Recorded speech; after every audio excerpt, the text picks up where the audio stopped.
వారికి ఒకనాడు పార్వతీదేవి స్వప్నంలో దర్శనమిచ్చి, లక్ష్మీదేవి మీకు కుమార్తెగా జన్మిస్తుందని వరమిచ్చింది. సంతానం లేని వారికి గోవిందుని భార్య లక్ష్మీదేవి కూతురై జన్మించింది.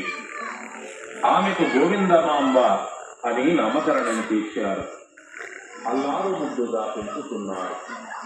యుక్త వయస్కురాలైన గోవిందమాంబకు వివాహం చేయాలని అనేక సంబంధాలు ఇచ్చారు. కానీ ఎవరైనా వివాహానికి గోవిందమాంబ అంగీకరించారు. ఈ పుష్పమాలైన వివాహం నా కోసం వస్తాడు అని పలికింది. తన కుమార్తెని అనుమానంతో దిగులు చెందాడు శివకోటయాచార్యుడు. ఈ వృత్తాంతమంతా దివ్య దృష్టితో గ్రహించిన స్వామివారు పెదపమర్ల గ్రామం చేరుకున్నారు. గ్రామంలోని ఉన్న శివాలయంలో తన విడిని ఏర్పాటు చేసుకున్నారు. ఆ శివాలయ అర్చకుడు ఈశ్వరయ్య బ్రహ్మ